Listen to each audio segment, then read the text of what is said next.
Michigan, Notre Dame. The Red Wings, the Avs, the Celtics, the Lakers, the Big Reds, the Huskies. All of these teams and the teams that immediately follow them all have something in common.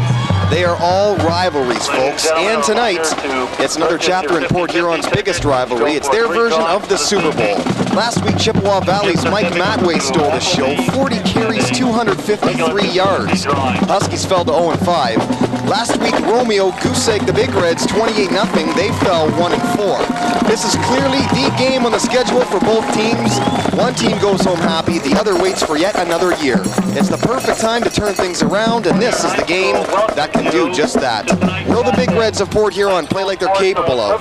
Will the Husky defense step up with just enough juice to take down some very talented skill players on the Big Reds? The answer coming up. What do you say, Port Huron? It's your game. Let's get nasty.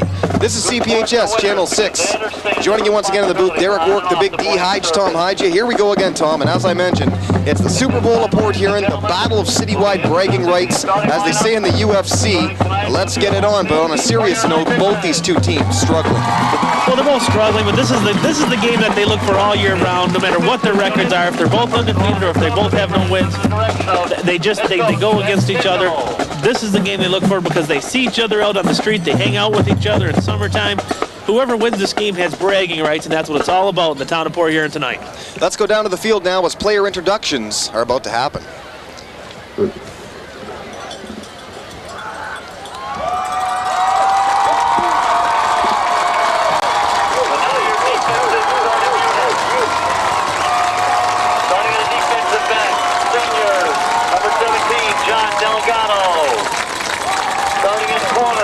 Number 20, Philip Spencer. At safety, senior, number 27, Jay Oliver. At the other corner, junior, number 28, Matthew Browning. Outside linebacker, junior, number 41, Terry Mitchell. Outside linebacker, senior, number 51, Jason Hendrickson. Inside linebacker, junior, number 59, Lee Ward. Defensive tackle, junior, number 66, Thomas Kelch. Defensive lineman, junior, number 72, Donald Barton. Senior defensive tackle, number 74, David Darling. Defensive captain, middle linebacker, sophomore, number 42, Sean Lincoln. Now the offensive starting unit for the Port Huron Northern Huskies. Starting at quarterback, senior, number 3, one of your captains, Nathan Korf. Starting at fullback, senior, number 20, another captain, Mike MacArthur. At tailback, junior, number 21, Andy Seafried. At wide back, senior, number 29, Chris Singleton. Offensive lineman, senior, number 51, Drew Malberg. Offensive lineman, senior, number 59, Mike Schulte. Offensive lineman, senior, number 68, Adam Howard. Center, sophomore, number 71, Randy Farnowski. Senior offensive lineman, number 74, Joe Woods. Senior wide range, number 80, Jonathan Overley. And tight end, junior, number 88, Chris Sanders. Huskies are under the direction of head coach Casey Kusera. Let's play high school football. Well, there's your player introductions. Here we are again back at Memorial Stadium. Overcast skies again. We've been so accustomed to that on these Friday evenings. A little bit of rain earlier tonight, but looks like it's going to hold off right now. Just be a little overcast and a little bit cool. It was about 60 degrees plus all day. But anyways, once again, Derek Work, the Big D, joining me, Hige, Tom Hige. Any jitters for this one, you think, on either side with these two teams, or what? Always. There's always jitters between both these teams. They always really look forward to playing each other, and it's especially a big game since neither one of their seasons have developed like I think either team thought it would. I think Port Huron Northern thought they were going to be in a better shape than they are, and certainly Port Huron High did.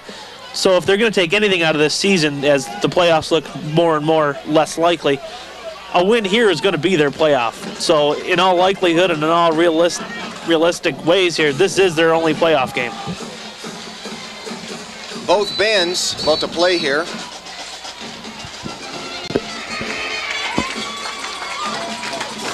Playing together, we should also mention, as I said earlier, the thrilling rendition of America the Beautiful. Nice to hear, nice to see there earlier, honoring the people all involved in that World Trade Center tragedy there a couple weeks back. That's very nice to see. Well, it's nice to see that everything can be brought together, and both teams, no matter how much they want to win, they're all going to come together as a community, as Port Huron is, and be one for at least the first part of the game, and show that their spirit is behind their country, not only their teams. Let's get into some big D keys to winning for both teams. Starting off with the Huskies, let's get your opinion on these two, Tom. I think the Huskies have to contain the big red rushing attack first and foremost. I think two words that strike fear in a lot of defenses. Josh Collier. Well, you know, you have to keep Port Huron High's running game to a minimum. You do that, you generally you can beat them because their passing game sometimes slips away. The Huskies, on the other hand, really have that big play, that 1 out of 10, I'm going to get you for a touchdown deep kind of offense. They can take this game away with them if they can just get their game plan into effect. Port Huron High, though, if they can get their running game, there's not many teams in this area that can beat them if that running game is full force. About to have the opening kickoff here. A couple more keys to winning.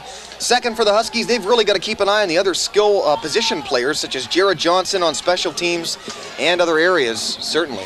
Well, Jared Johnson, certainly a meat eater. Certainly a meat eater. He's just the guy, you know, he really does put the smack down on you. The shoulder pads hit you tough. And, you know, they got to contain a guy like that or he's going to eat you alive. Get to more keys to winning here in just a minute. John Robinson of the Big Reds about to kick this one off. And let's get nasty. Port Huron. Here we go. Dave Thomas checked that at the 5, takes it to 10. 15, 20, here he goes. 25, 30, cuts upfield 40. Nice run back to start things off for Dave Thomas. Oh, Dave Thomas, he can really break the game open for you, and that's how you want to start this thing. I think the pass protection for Nathan Korf is a key for the Huskies as well today. You got to give him time to hit the talented players, and we're going to see if they can indeed do just that now as Korf and company come out to take the field. Well, if the offensive line can pull together for the Huskies and give Korf that extra 1 or 2 seconds to throw, he can pick you apart. He's got talented wide receivers to go to, and that's going to be certainly one of the keys of the game. 1st and 10 at the 40. Opening drive of this heated rivalry, Big Reds Huskies. Huskies have owned this rivalry for the last how many years it's been. Seafried straight up the middle, not much, to about the 43. On the tackle, Donald Barton for the Big Reds. Keys to winning now for the Big Reds. We'll get to that in just a moment, actually, as they're about to begin second down, about 6 from the 43. As you see Korf checking his wrist there. They got the plays written down on the wrist. You see that sometimes, I guess, at this level. Give to Singleton outside, nothing doing. They jumped on him as soon as he touched the football. Number 59, Lee Ward among tacklers. Well, that's a good sign for the Big Reds defense, getting in there early and getting in there tough. They're going to create havoc, going to mix up Korf, going to mix up the running backs. That's a key to one of their winning of the game, is to get good penetration on the defensive line. So it'll be 3rd and 10 now from that same 40-yard line. Loss of about 3 on that play. As Singleton just had nowhere to go. They read that just like a book. Couple fake handoffs. Korf outside. Good late pressure. Hauled down. Loss of a heck of a lot to the 28. QB sack, Terry Mitchell. Terry, they're going to have to block that guy. You just can't let a guy like Mitchell run free. He's just going to tear you apart. He's got too much speed. He's got too much strength. You got to put a block on him, even if it's for a second. You got to give Korf time to throw. And Korf just didn't want to throw that one away, did he? Well, it's a smart play really early in the game. Number 30, Jason Charlton, back to return this one. Standing on his own 39-yard line. And Adam Kring, as always, to punt this one. Standing about his 18. And they're coming. Wobbly kick, pretty good one. Flanker kind of falls down there. He's very, very fortunate. Ball takes a Husky bounce to the 41 of the Big Reds, and that's where they'll start off their opening drive. Well, it's a smart play. It was too short of a kick. The smart play was to do exactly what he did. Just let it hit the ground, let it go where it's going to go, and then let your offense out on that field. And when you're the Big Reds and you got this kind of offensive running power, you let your offense do the work. Keys to winning now for the Big Reds, obviously the Josh Collier factor. Some days they use him a lot, some days sparingly, but getting him going, particularly early I think really does something to this offense. Well, I think key to the Big Red offense is to use all their talent on the offense. And whoa! First and 10, Adrian Brown outside. Well, Was that a forward pass? That's what they're discussing here now, I guess. But what a hit, my word. well, there's one of the dangers of being one of the guys that goes out there and gets the plays done and gets. Sometimes you're going to take big hits like that. Second and 10 from the 41. Adrian Brown just kind of took the snap, didn't look anywhere else, just immediately threw over there on a quick out. Oh, he read the play perfectly. He took the legs. Well, that's, you know, and he'll think of that the next time he goes up for the pass, and that's why it's very important if you're on the defense is to really get your pads on him and hit him. They go with 2 wide. Adrian Brown kind of stumbles a bit, goes far left, and just overthrew intended receiver Terry Mitchell at the 25. Well, another key to winning for the Big Reds, obviously, like they're doing right now, Tom. I like it. Spread out the offense, mix it up. Everyone knows you're going to run the football. Everyone knows it's going to be successful. But throw in the gadget plays. Keep the good, strong Husky D guessing. Well, if you're the Big Reds, you know you have a great running game.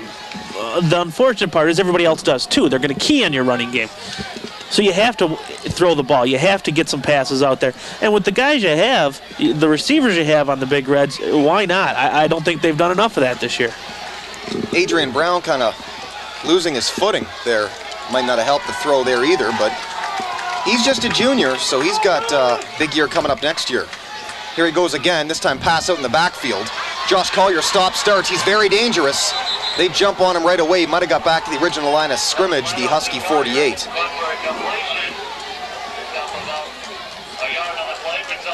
Maybe he said something to them too. The official gave him a warning, it looks like. Well, and you have to keep your head on. You have to not make a dumb mistake. Some of these Big Red players, I'll tell you too, Tom, they like to taunt a little bit. There's no doubt about that. Well, there's a good shot of us. Yeah, you know, and I'm not sure I agree with the whole taunting situation. I don't like the fact. Go out there, play the game. If you're Josh Collier, go out there. You know you're a great running back. Go out there and play your game, and that's how you use your mouth. Big Red standing there to punt now. That's blocked. Punt is blocked. And they fall on it about the 33. Special teams very critical in a big rivalry game, and there might be some kind of taunt penalty here, though. We'll see what happens. Flag on the play.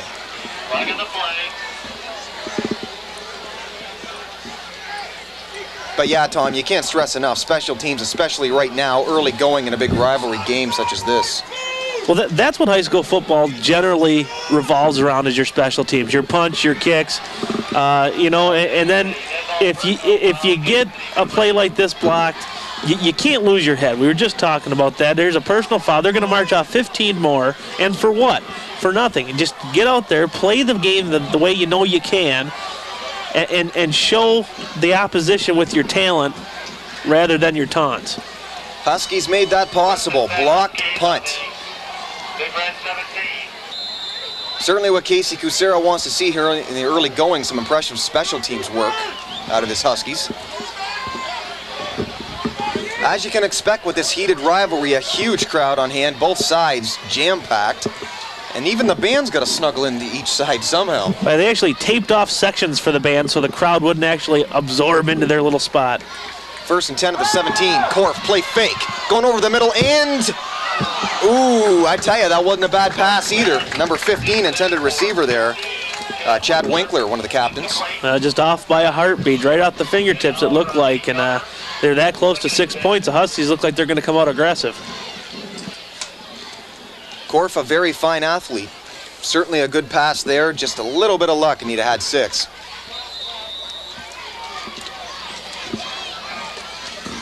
So that brings up in 2nd and 10 from the same 17. You'll notice with this rivalry too, a lot of fans on both sides of the end zones. Man in motion, that's MacArthur. They give to him on an end around, nothing much. Big Reds had it played well, down about the 15, gain of 2. That proves you can shuck and jive all you want. The Big Red D is going to come at you, and it's not just going to be one guy, it's going to be several. The Huskies, they definitely have to take advantage of this advantage, really. So we'll see what happens as it's 3rd down now. Certainly a block punt, you like to get some points on the board. Well, you always do once a big special team play like that happens, especially when you're the Huskies, and you seem to, once they get on a roll, they seem to play a lot better. 3rd and 9 at the 15. Korf back, rolling out now, late pressure, Big Reds. Throws end zone, wide open, caught, touchdown. Number 5, Andy Grant was sitting alone, 6 points, Huskies prowling early. Well, Korf showed great composure there, shook off a tackle. Well, it looks like they're going to call this one back. I see early indication of a clip, Tom. Oh, the Big Reds might have dodged a bullet there. It might have actually happened in the backfield. I'm not completely sure, but there was good late pressure there by the Big Reds. Somebody might have stopped him. Well, you see that a lot in high school football, where if the quarterback does break out to the left or to the right, a lot of holds happen, sometimes clips happen. That's what it was, because that's a personal foul there. That drops them back to the 35-yard line. And it just goes back to what I was saying earlier, is once you get the advantage, it's not smart football to give it away. Oh, don't look now, folks, but they've got to get all the way back to the 8 for a first down here.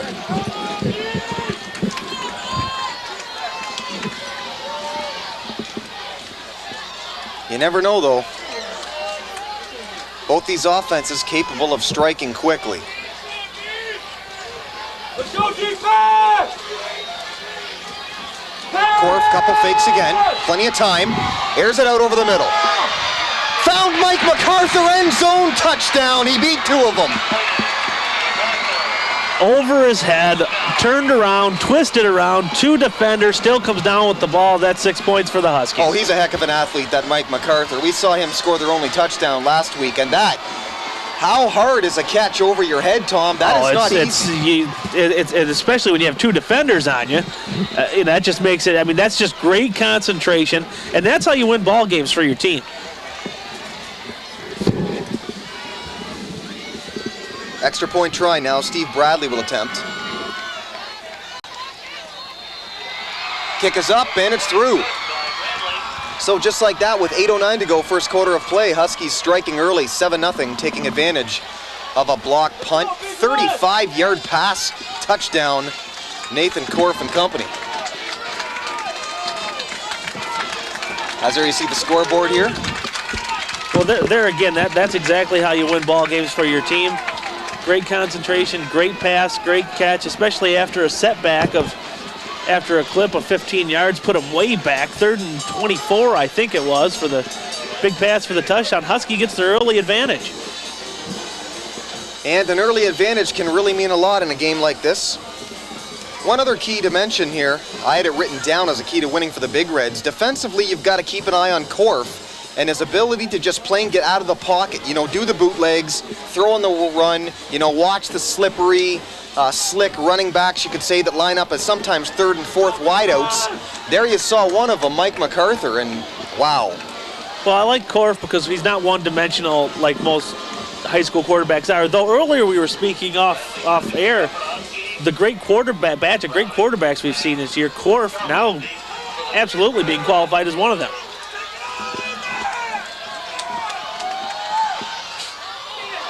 Well, did that go 10 yards? That's the question. Yes, it did. Husky football. Well, they are certainly getting more than they can possibly ask for here in the early going. Well, that's, you have to, once you get the momentum on your side, you have to keep it, and that's exactly how they did. They caught them off guard. They caught us off guard, certainly. And nice job there by Bradley, the kicker, to kind of sell the fact that he was maybe going to kick it deep, kind of a bounce pass. I'm not sure the hands right there at the front there for the Big Reds, I'm not sure he was expecting it. Well, they're never, you don't expect it this early in the game, only up by 7. That's a gutsy call by the Huskies, and they get away with one. So ball marked midfield even. 1st and 10 from there. Korf and company trying to add to their early 7-0 lead.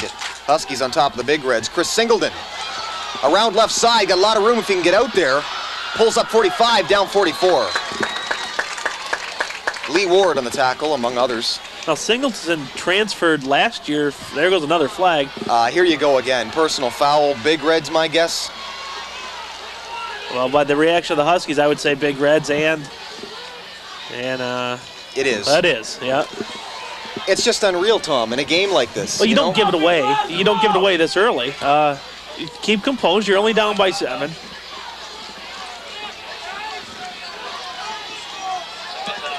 Well, just, a drive and a half thus far, and we've already had 3 personal foul calls, 2 to the Big Reds. And this is, the Big Reds are really falling into what the Huskies want them to do. They've already taken them out of their game plan, and they've upset them mentally. You got a long football game to go here, and to be this frazzled this early, they got to get it all back together here, or they're going to get blown out. Yeah, the key is to keep your composure. Obviously, at this point, the Huskies have more of it than the Big Reds do. Absolutely. 1st and 10, 29. Korf. Singleton again up the middle. Couple spins, jukes down to the 14, 1st down and more.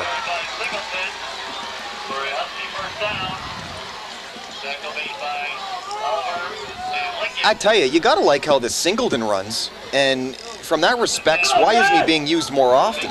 Well, he was a transfer student from PH last year. Something I didn't even realize until today. And he was a standout player for the Big Reds last year. Well, I'm sure they miss him. Of course, they have Collier back there in their own right, but talented player Singleton, certainly. 1st down, Seafried. Avoids 1 tackle, cuts upfield for another couple to about the 6. The Big Reds defense right now looks a little bit shocked to be back out on the field. Now, they really have to get their front 5 going, their defensive line getting in there, get back down to basic football. Of course, it's hard to get back to basic football when that ball is constantly in your end and in the red zone of your end, nonetheless. Well, if the Huskies score here again, the Big Reds will definitely feel the teeth of the Huskies bearing down. 2nd and 7 from the 11. As we've said before, Huskies have owned this rival for quite a while now. Again, Singleton.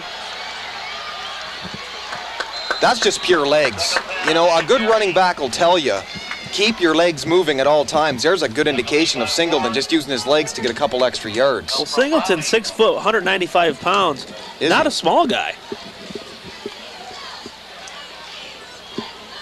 And he looks to me like he's got some speed. Well, yeah, he seems to just be kind of like he's the whole package. He can catch the ball on outs. He always keeps his legs pumping, like you said, so it's hard to keep him down. And he'll bowl through you, too. He's a couple different running backs all wrapped into one. Well, they're going to measure this ball, but either way, I would guess it comes down to 2 downs here now to get this, either way, for the Huskies. Where they are field position, why kick a field goal anyway if you don't get it? Well, they do have a good kicker. Now, I was told earlier today that he is actually a soccer player who, if they have a game on Friday, will go to the soccer game and then come to the football game afterward. Really? And in the day now of soccer-style kickers, that's the kind of guy you want because they've been kicking for a long time. They know how to kick a ball.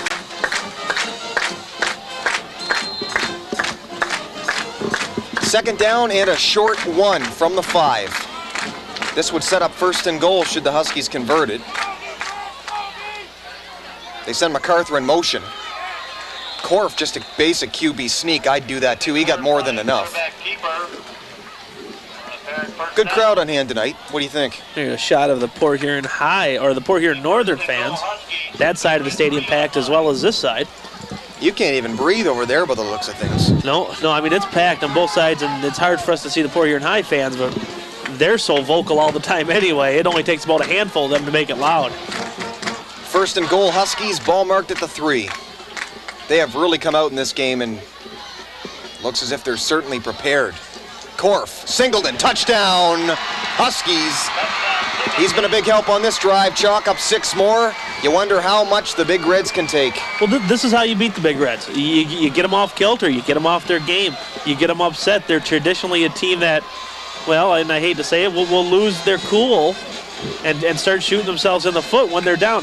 Now, does that mean the Big Reds are out of this game? Absolutely not. They've got too much talent, and the Big Reds can really come back strong on you. We saw a game where they were down 21-0 and came back to win that game. So this is just going to be another tough road for the Big Reds to plow. Extra point try again. Bradley of the Huskies. Almost blocked, but he somehow got that through. 14-0. If you're a Husky fan, you love this right now. 4:44 to go, first quarter. All over the Big Reds in the crosstown rivalry tonight. Well, like I said, the Big Reds absolutely can come back from this game with 4:44 left in the first quarter.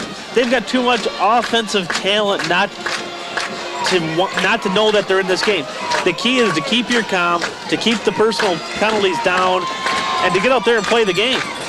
There you see the Big Red cheerleaders, but they've really, they've got to settle down. That's the key. And even Ed Kindle, at this point, it's not even considered wasting a timeout. He's got to calm this team down right now. Well, he does. And I think that's what he's doing right now. They're a little bit late going out for the kickoff. Of course, if Ed Kindle were to call a timeout.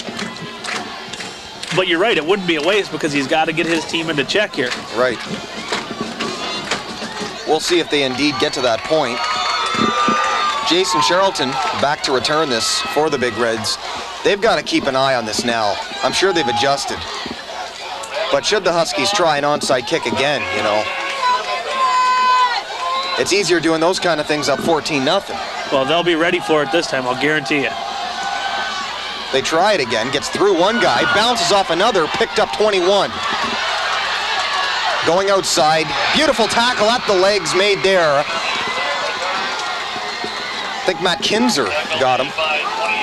Just a great open field tackle. One of the hardest tackles you can make of football is one-on-one like that. And a great job getting down the field, getting his arms open to take that guy down. I believe Matthew Browning on the return there for the Big Reds.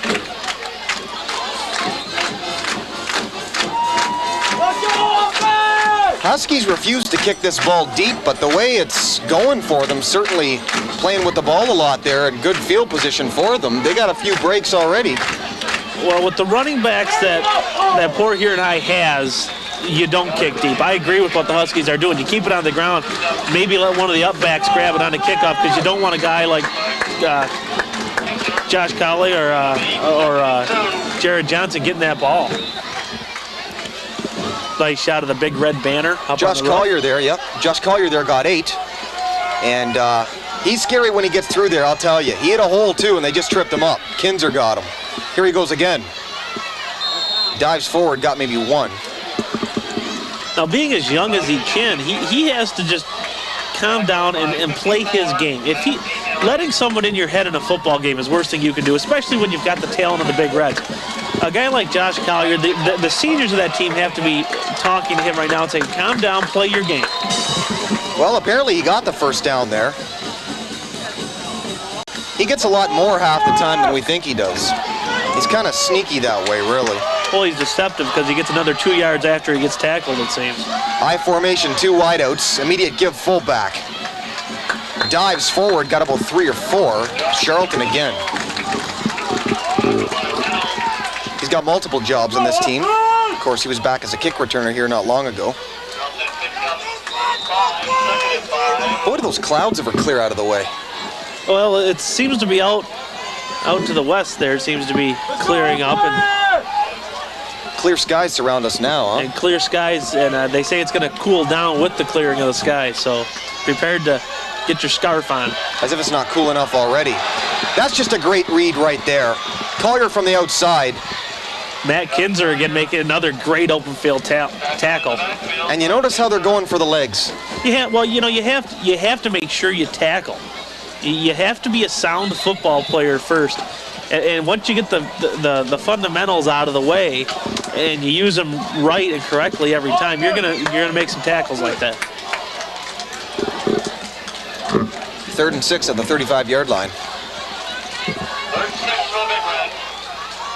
Big Reds have to get something going here. The momentum is completely in the Huskies' favor. They show blitz. They try a screen pass. Nothing doing. That's the perfect counter to a screen, blitz, and it worked. Well, they read the screen perfectly, and you don't see the Big Reds run a lot of screens. I wish we'd see them do more. You don't see much of that in high school football, period. No, and I wish I'd see the Big Reds do it more because I think that could be one of the key to them. They got such great offense. Reds, go! But read perfectly by the Husky defense. 4th down now.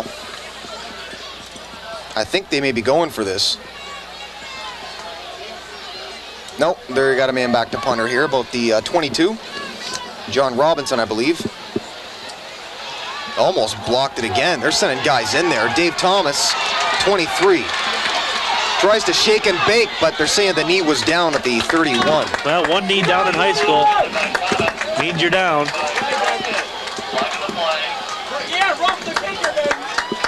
Oh, we have a roughing the kicker on the Huskies, so that's going to improve their field position. Yeah, you know, and it's they sent so many guys in that time. They might even re-kick this ball. I doubt it, but they just sent so many guys in that time that somebody was bound to clip the punter. Depending on what they decide to do here. All these personal fouls against the Big Reds. Huskies giving some back by the looks of things.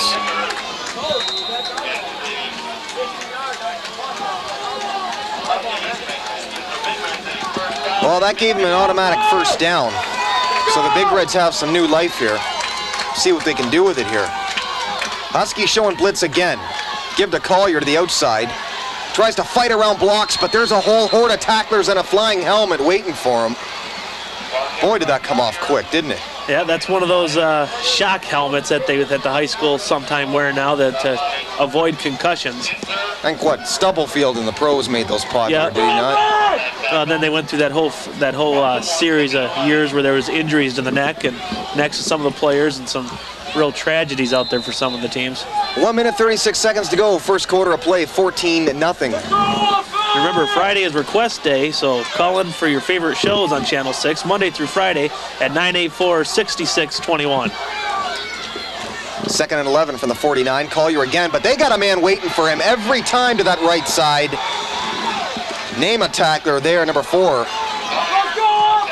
Vince Ledesma. Boom. Waiting for him. Well, that's varsity ball. That's, Josh Collier's got to realize that. They're going to, the more he gets known throughout the area, the more he's just going to get keyed on every game. Well, Mr. Kucera, obviously, an early statement here saying Josh Collier is not going to beat us. Yeah, and that's, you get a guy like that who's a good ball player, who's just as good as Josh Collier. He's going to go head-to-head with him, and it's going to be a fight all game for the sophomore. 3 wideouts now for Adrian Brown. Blitz picked up by the fullback. Adrian Brown going deep outside. Terry Mitchell, and he caught it. He caught it at the 23. How about it? Oh, it was a great catch, great concentration, pulled it down. We had to wait for the call there. Good coverage. He just maybe took it away from him. Yeah, that could have went either way. And a break for the Big Reds. This could get them back into the game. Possibly a debatable call, but either way, you got to give Terry Mitchell credit for hanging on. Oh yeah, great catch, great concentration. Collier following the fullback straight up the middle, downed right there to about the 21-yard line. Number 54, Matt Evening Red. Great run stopper on this Husky team. We've said his name many, many games. I tell you something, I can't hear myself think when these Big Reds get going because the fans on this side are louder than loud. And every year they just seem to get more and louder. Yeah. We've certainly had games where we couldn't hear a thing up here. Look to be offside Huskies. Collier, he almost shook free. He's dangerous when he does. Down to the 12.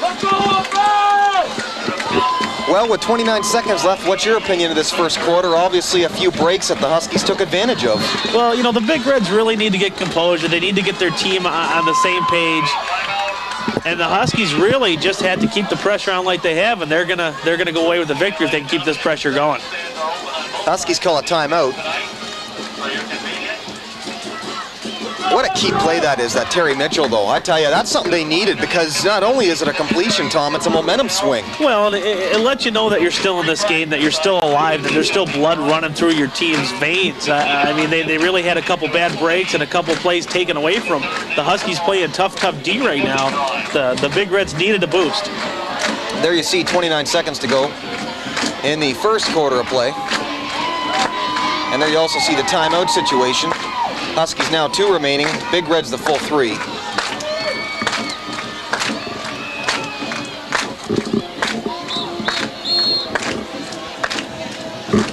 First and 10 at the 12 when we come back. And we're just about at that point. Gary Glitter's rock and roll. Rare see these days, by the way, Mr. Glitter. A favorite of this crowd anyway, the Certainly. PH. Certainly. 1st and 10. Cuts upfield, gets in, 6 points. Big Reds, Matthew Browning, the backup back. He just busted through an open hole and kept going. Well, the Big Reds want to stay in this game. They got to stay par with the scoring, and that's exactly what they needed. They can't let a blowout start to happen. We mentioned it earlier that the Big Reds are quite capable of putting up some big points at any time and from any place on the field. Touchdown, Big Reds. What do you think? Getting to be a game again now.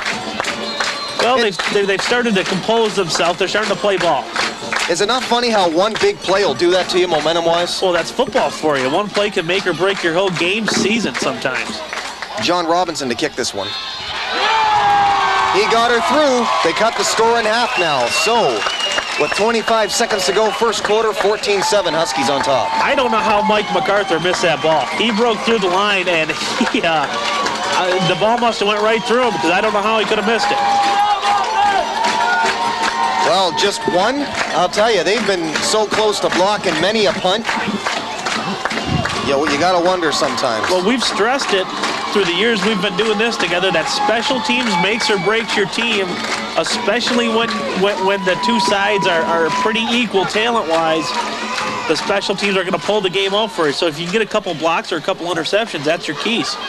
And with this kickoff here now for the Big Reds, the ball will be more than likely in a territory they're unfamiliar with, the Huskies side of the field for a change.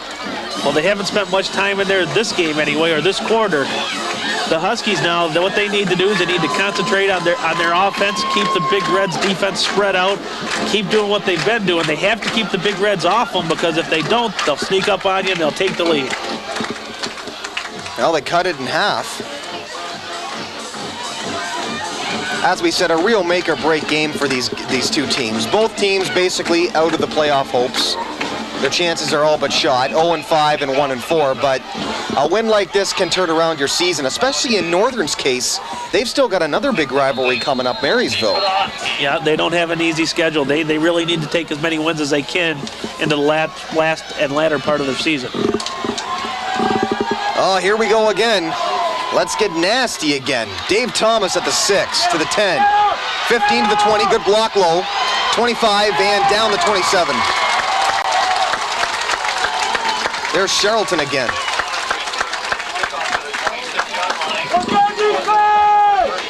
Well, sometimes it seems like he does just everything on the Big Reds, probably even drives the bus. Some of these Big Red fans really getting into it now, especially under us.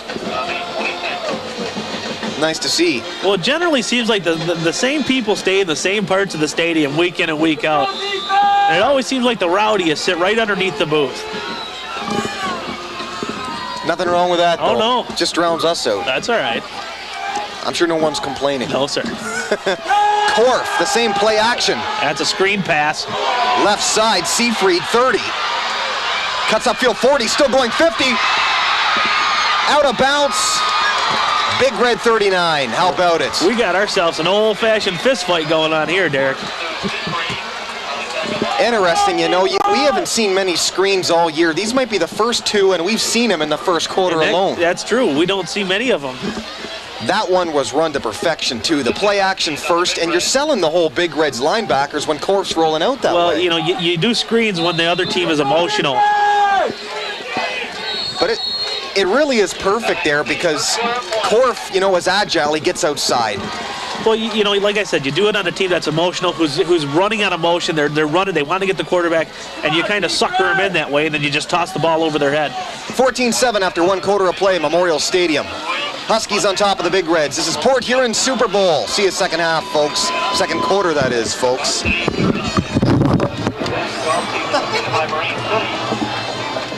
Freshman girls basketball defeating Marine City. Varsity girls basketball defeating Marine City 56-39. Let's go defense! Good, minus that comment.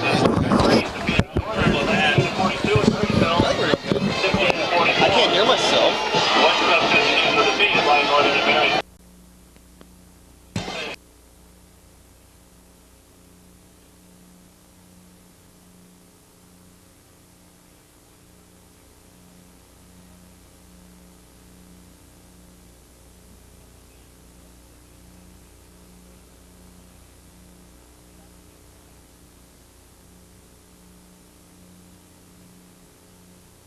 Memorial Stadium. CPHS.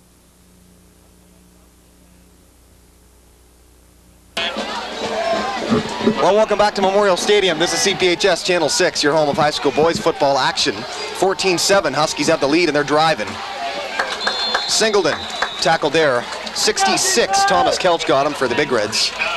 Carried to about the 37. Tackled by Thomas Kelch. Well, the Huskies again prove that they're going to go tit for tat with you. They're going to counter punch and punch.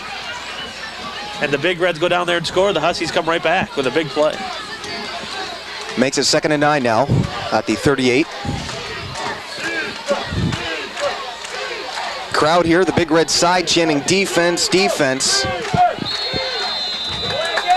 That's just a flag on the play there. A man in motion, Chris Singleton, looked over to Korf saying, "You wanted me to move? What?" And then did. Well, the crowd's getting loud. I know you don't hear that much in high school. And usually it's in the pros where they can't hear because of the crowd. But with the Big Red crowd chanting defense. Schedule's coming up. We said all year long the Huskies have a hard one. They're at Utica, home to Utica Ford, and then home here to Marysville the last week. That's going to be tough, you know. Well, it is. They don't play a cake schedule by any means. 2nd and 14 from the 43. Same look. Singleton, end around. Lots of room out there, trying to avoid a tackle, but brought down nicely out of bounds, 36. He's just tough to bring down. He gets those legs going and the momentum going his way. He's just tough to tackle.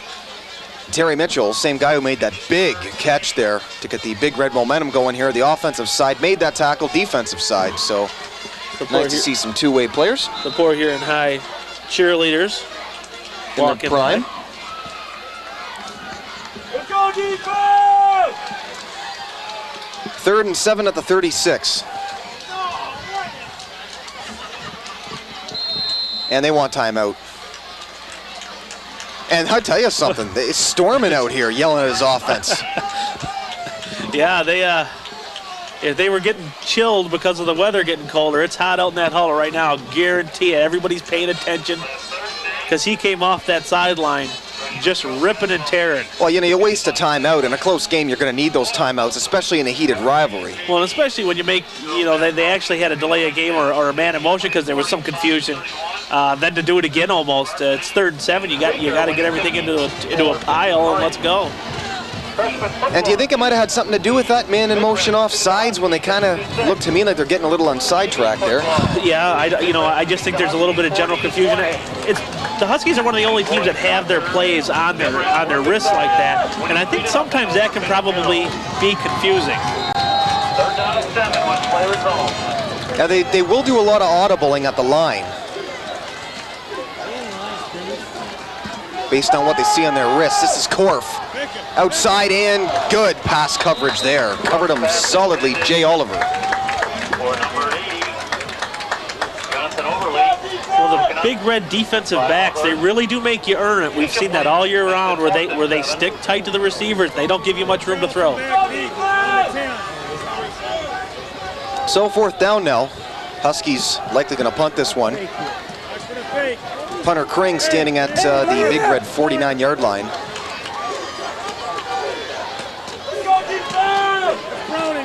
I was going to say they don't have anybody back to return this one, but Charlton goes back to return it about the 9 for the Big Reds. Gets the punt away. It's a pretty good one. Charlton going to catch the ball, and he gets leveled as he does right at the 9.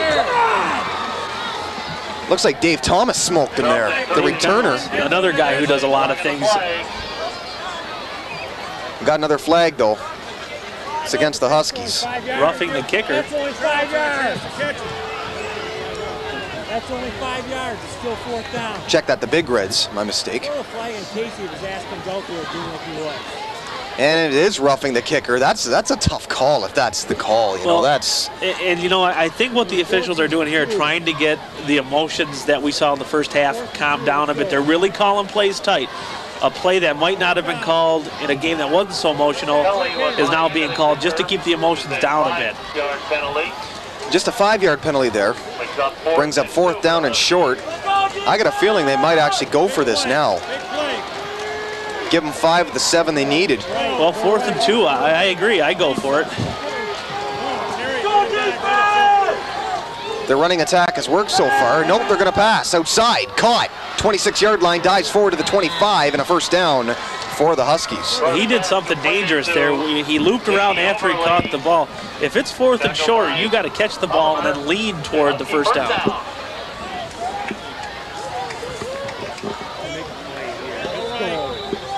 Another shot of the stadium, another good shot of the crowd. It's a big crowd. How many you figure are here? Maybe 6, 7? Yeah, got to be, because they're actually wrapped around the end zones. I've seen it some years actually double and triple file, I guess you could say. Yeah, and out there at the end zones. Traditionally with this game, Poirier Northern, the crowd will just get bigger and bigger throughout the game. Well, can't get much bigger than this, at least in the stands.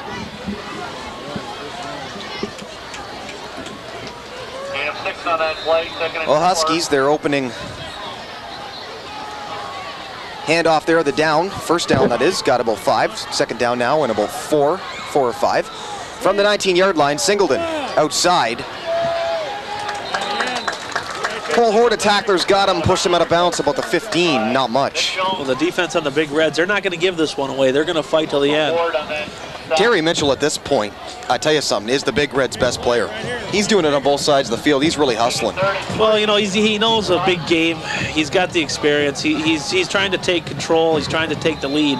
And that's what maybe the Big Reds needs. They're right in this game. They're only down by 7.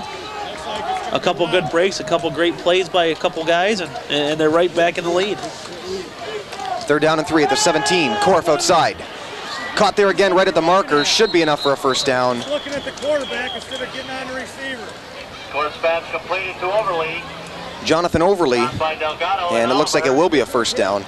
They're playing off them. You might as well keep going to them until they adjust. Well, I like what the Huskies are doing. They're doing a lot of short passes. They're getting it done on the field as their offense. We haven't seen them do a whole bunch of that all year.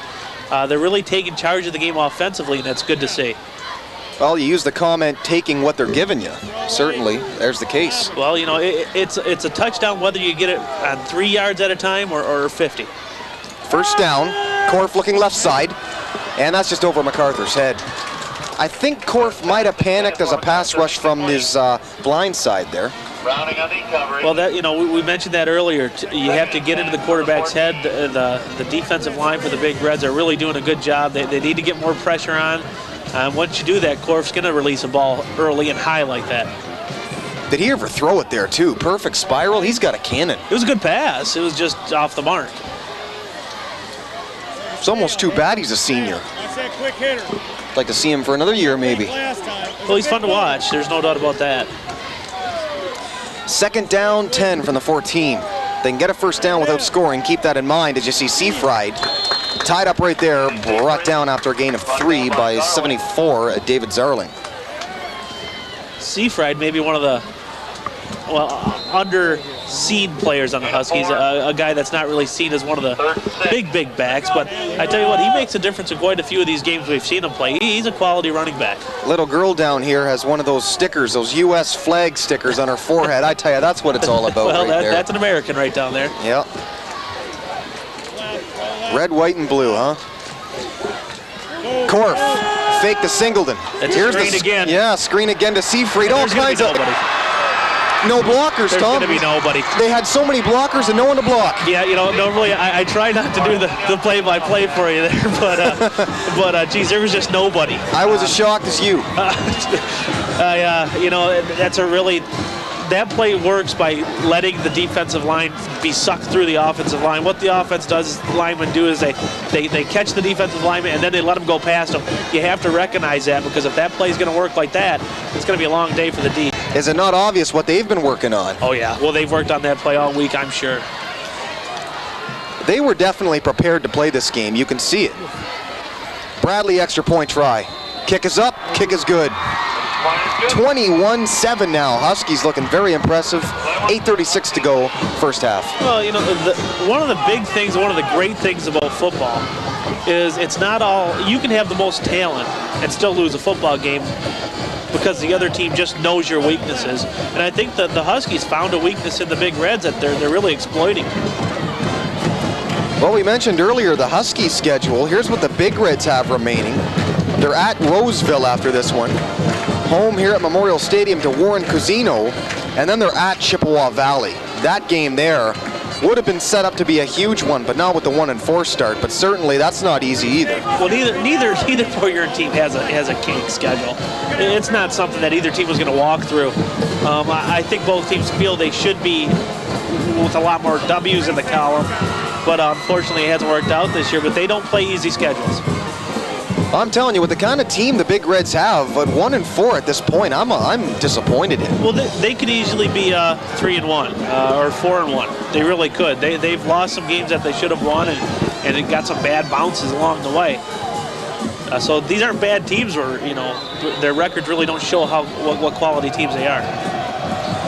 Now let's get nasty. Kickoff, taken 25. Trying to find some room upfield, hit pretty hard in there. All that jumping around, you think the ball's loose, but Big Reds still have it. Number 20, Philip Spencer, on the return for about 15.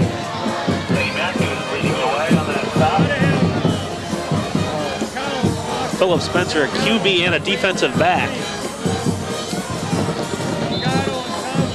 Well, 1st and 10 from the 31 is where the ball will be marked. 8:29 to go in the first half of play. 21-7 Huskies. They took advantage of some early breaks in the first quarter, and since then, a couple screen passes and a whole lot of stuff from Korf. Collier outside, where he's very effective. Breaking a lot of tackles, dives forward to about the 37, got about 7. I tell you, he's just plain dangerous out there because he's so good on his feet. Well, you can't give him the corner, and you can't just tackle him with one hand. You got to put your shoulder pads on this guy, because he'll kill you around the corner. If he breaks that corner and there's nobody in a yellow helmet around him, that's 6 points. What makes him scary is he sees tacklers waiting for him. He goes through them, he goes around them, and he's slippery too. Well, that's what a great running back does. And the peripheral vision there has got to be outstanding. He can see players that most other guys can't. 2nd and 4 at the 37. Big Red's having a tough game here in the early going. If you're at Kindle at half, what do you tell them? Well, we calmly talk about penalties. I'm sure calmly talk about game preparation and why we practiced all week. You're very consistent with saying calmly. Yeah, I don't think it's going to be calm at all. I think there's going to be a lot of yelling in there, especially if they go in and don't do anything on this drive. There's just too much talent. It's got to be disconcerting for Coach Kindell that the talent that he has, and sometimes they just tend to shoot themselves in the foot. Yeah, and the way this is going, certainly they've got to get 6 more points on that scoreboard before the half. Huskies showing blitz, sending everybody. Browning, this is actually a reverse. Cutting upfield, good running, stopping, starting, nice job, Darius Sharp. Darius Sharp out of nowhere. I fooled everybody in the stadium. Well, there were a few times where he stopped and then just started again for, 3 or 4 more yards. Get this, a 5'7", 136 pounds. Ooh. What is he? Is he a junior? Yeah, he's a junior. Oh, you see runs like that. Obviously, he had good presence of mind to keep going for yards. You wonder why you don't see him. Well, he's gutsy, too. For 136 pounds, that's gutsy. Pitch out to Browning. Good wheels up the middle off the pitch out to the 37. First down and a whole lot more for the Big Reds. I tell you, that Browning's got some nice speed once he finds the hole. Oh, yeah, you don't... See, we've said it time and time again. You can't let anybody on this Big Red offense get loose, because there's 5-6 guys that can kill you. Very important drive. There you see Darius Sharp checking out. Playing a real unsung hero game is Darius Sharp, trying to battle back in against the Huskies. Browning to the outside, stiff-arming a couple guys, yanked down by the back of his shirt after a 1-yard loss to the 39. Who got him, Tom? Tim Surgeon on the tackle, yeah, using the shoulder pads like a handle. Yeah, he wasn't letting him go anywhere, was he? No, you don't. And there's another flag on the field. That's in the Huskies' backfield there. But it is against the Big Reds.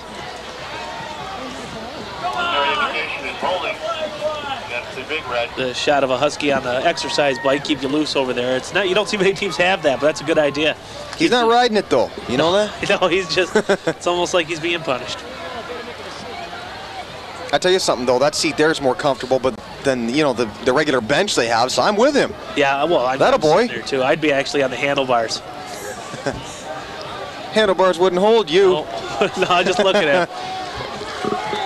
But it's a good idea to have that. Keep the legs warm, keep the cramps from getting away from you. 2nd and 10 at the 38. Browning right behind, I believe, the tackle there. Dives forward for maybe 1, maybe 2. Ball carrier. Bumped into his tackle. By 12, You hear the ever so frequent Star Wars theme song over there. I guess it's the Darth Vader theme song. Nothing wrong with that. That guy enjoys it. Big Red certainly could use some of the force about now. 2nd and 19. Big Red's knocking on the door of the Huskies. They're 46. Adrian Brown back to pass.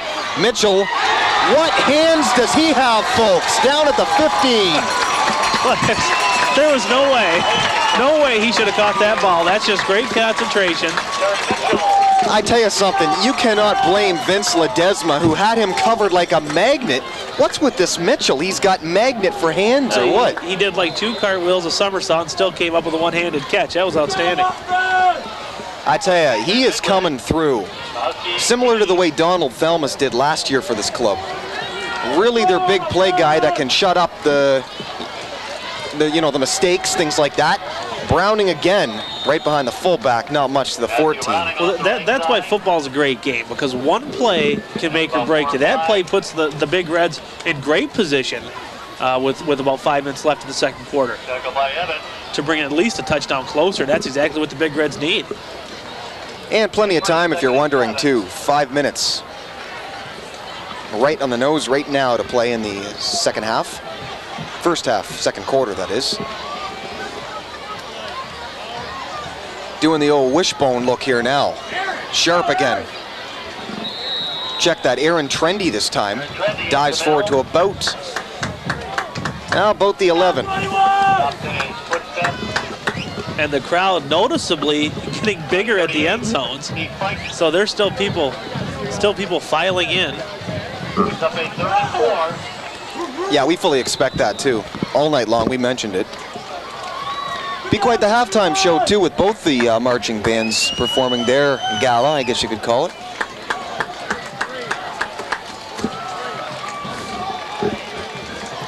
Third down and a very important 4 yards at the 12. Pitch out Collier. If he gets the blocks, he should get these 4 no problem. He slips. Very close to the first down. Maybe the 9, maybe the 10. Well, that's something we really haven't talked about. All week it's been misty, kind of a rainy, so the field's probably a little bit rain-soaked. Right, and cold too. Cold, yep. I mean, it's the field is in, and we've spoken of this before, remarkably in good shape usually, this field. They take really good care of it, but still will tend to get wet like it has all week. It's rained. Timeout, Big Red. Well, the Big Reds call timeout, and rightfully so. This is a very, very big play for them when we come back. This is CPHS Channel 6. We're going to pause for a minute of station identification. Your home of high school boys and girls, football action, soccer, tennis, I don't know, golf, you name it, we got it here. So many. Every high school sport there is, they play it out here. Yep. And if you're a nonprofit organization, you can advertise on Channel 6 Community Billboard free of charge just by calling 984-6621. For more information, call 984-6621. This is a big play here, no doubt about it. 4th down and 2 when play resumes. Well, there's that little girl with the sticker on her head there, forehead. Shot of her out in the crowd. You never know who you're going to see at these games, do you? Nope. There's the crowd knows it's a big play here coming up for the Big Reds. They really need to get to the end zone here. It's not imperative, but you really do want to pull a little bit closer going into the half. Well, here come the Big Reds. Big, huge play right here for the Husky defense too. When you talk emotion, when you talk intensity, This is what it comes down to right here. Again, the pitch out to Collier. He's got a man to beat. Stiff arm outside. That is a fantastic tackle. Right on time, Vince Ledesma. He wasn't letting him go. Big time players make big time plays, and that just proved it. You know, when you're staring down the chest of number 23, you need to make a for sure tackle. He came up big. Collier was just plain upset there, but I'll tell you, it really isn't his fault. Just Vince Ledesma said you're not going anywhere. Well, you know, somebody's got to pick him up as a block. You can't expect your running back to do everything. Somebody's got to block these guys. I like the play call, though. You make or break it with your star, you know. Yeah, you might as well. Korf, give outside a throwback pass. Incomplete. Red pass intended for Korf, incomplete. I tell you something, the Huskies are really doing some neat things on offense today. They've done screen passes just to perfection. Well, I think they're mixing it up a little bit. They're trying to get Port Huron High off their kilter. They want to give them things that they haven't seen even in their game fills and their scouting reports. And I don't know about you, but I was somebody who was clearly not expecting a throwback pass at that point.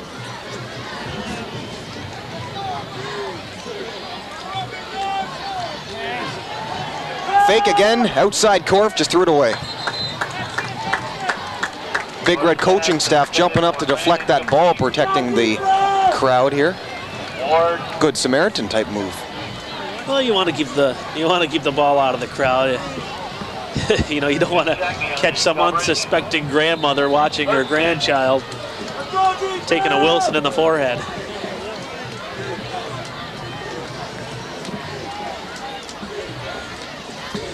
Third and 10 from the 15. What do you think of a gadget play so close to your own end zone, though? It's gutsy. Seafried outside, nothing gutsy about this, just a pure, hard, good run to the 32, first down. You know, anytime you do something out of the ordinary, something that you don't practice consistently every day in, day out, it's a little gutsy, especially when you're backed up against your own end zone. You can clearly tell by the way the Big Reds had that played. They were expecting some kind of a run up the middle. Couldn't get outside in time to stop Seafried in time. Well, you know, the Huskies are playing very, very good deceptional ball. They're really hiding the ball on fakes well. They're making good decisions. And that can beat you just alone. This is Singleton now. All kinds of daylight. 45-50, 45-40, 35-30. No, tripped up right at the 30-yard line by Charlton. If he doesn't touch him, 6 points. I'm not sure we've seen the Huskies play better than this year. They've really played consistent ball. They've played with what looks to be more confidence than we've seen them play with. A fine run there by Singleton. I'd like to see total yards at the half, total rushing yards, particularly for the Huskies. Well, fortunately, thanks to Coach Jameson next door, he often gives us stats at halftime. So luckily, we'll be able to bring you some halftime stats. Credit to him, certainly, for giving us those numbers. Oh, the last couple of years he's done that. Gee, what's this called, Tom? Obviously, there was a jump. There's a lot of excitement down there. I mean, you know, you really, especially for the Huskies, they jump off sides. They're so pumped up right now to get into the end zone. If they can get into the end zone, that's a big, big play. That puts the Big Reds in a hole that's going to be tough to dig out of. Just under 3 minutes to go now in the first half. You continue to hear the odd Gary Glitter rock and roll part 1, or was it part 2? I don't even know what it is. I don't know. Cool tune though, definitely. Getting the crowd pumped up here on the Husky side. Korf play action fake, rollout. Across the middle, almost picked off. Intended receiver number 88, that's actually the tight end, Chris Sanders. I'll tell you something.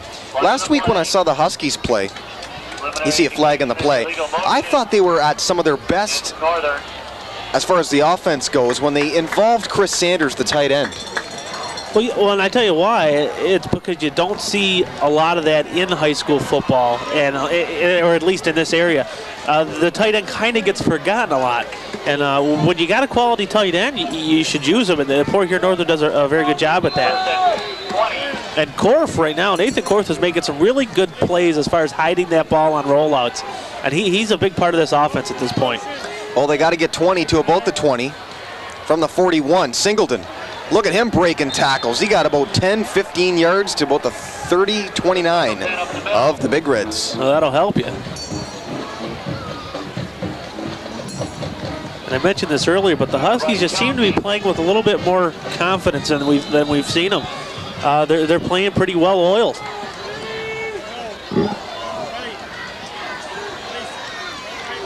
Two wideouts, two back set for the Huskies. Seafried met hard right there, nothing doing. We'll see if he got even back to the original line of scrimmage. Sean Lincoln among Big Reds there, who was there for the tackle. Spencer on the bottom of that file. This is third and 6. Third and, it looks like 9. Check that, maybe 6 or 7 from the 27, so he got more out of that than I thought he did. Seafried and Singleton, they send Singleton in motion. Korf looking left, now inside, Mike MacArthur.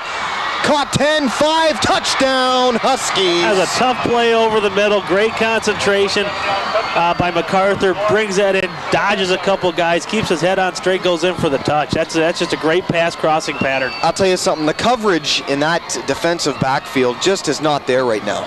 Yeah, and it's strange because the Big Reds this year have really impressed me as far as keeping close on the defensive backs of the receivers. And the Huskies just kind of crossed them over that time, looped them up, and resulted in 6. Oh, I would think, it might be too early to say this, but unless there's a full momentum swing, this is going to be very, very tough for the Big Reds to come back from. I don't care at this point what the score is. This has been a half dominated by Husky momentum. Yeah, and I tell you what, I never like to count out the Big Reds, as I know you weren't, because of the talent that they have. But the Huskies have really taken this game in paw, I guess, if you're the Huskies, and taken this game down the road because they've really dominated this half. And the thing is, too, is that the Big Reds are sitting there on the sidelines knowing that they're better than this. And that has to be a little frustrating, you know, with just, what, a minute 30 to go in the half. Well, it adds to your frustration when you look around you and you see a talented bunch of guys and you're down 21. I mean, what do you do? You know, you can't, I guess, just, you know, the Big Reds have never given up. We've never seen them give up this year. And, you know, geez, with the talent they have, you just got to keep plugging away. Clearly, those early mistakes by the Big Reds and the early luck the Huskies got have come back to really haunt the Big Reds and help the Huskies. Again, they do those squib kicks. Caught and downed right at the 40-yard line. Number 13, Joey Hunter, just simply did the right thing with the way this game's been going. Fall on it. On a kickoff, I never kick to the Big Reds. I would never kick to the Big Reds this year. There's too much talent. They could game break you and go down and score. You know, right now, if they were to do that, it's a whole new ball game. You know, I squib kick all night long to the Big Reds. You know, we're not told about injury, but certainly we have not seen Jared Johnson this entire first half. I'm not sure the story there. We're going to try and find out at the half, but there is a huge player that has not been out here. Well, you know, also with Jared Johnson, it's not just a physical player out there. He's one of your leaders. Oh, definitely. He's one of your guys that you look to say, hey, you know what's going on, and he tells you, let's go, let's get out there, let's do what we got to do. Jared Johnson, wherever he is, he's missed in a lot of ways. And I don't see him on the sidelines, so. And, you know, all these special teams errors and things like that for the Big Reds tonight. Big Reds usually do excel on special teams, and Jared Johnson's the ringleader of that. Well, that's just it. You know, you take a guy out of the mix like that, a leader, a senior, one of the guys that are just out there making the big plays, it hurts your team. Not only physically out there banging around the other team, but mentally, because you're used to out there looking up to this guy. Well, with a minute 25 left to go in the first half, what do you think? What have people been watching here? Well, 28-7. Does that tell you how the game's been going, or is that an accurate score? Oh, it's an accurate score, but only because the Big Reds have to really calm down, collect themselves, and start playing their game. Adrian Brown from the eye. All kinds of pass rush there. Nice catch, though. They got her off nicely at the 44. There's Darius Sharp. It's good to see the Big Reds pass like that. I like it when the Big Reds pass because it brings a whole different dimension to their offense. You know, when you pass the ball well, it opens up your running lanes. When you run the ball well, it opens up your passing lanes. The Huskies had a good pass rush there, too. And basically, Adrian Brown didn't panic, but He had to hurry, and he just got it off. Nicely done. 1 minute to go now, first half.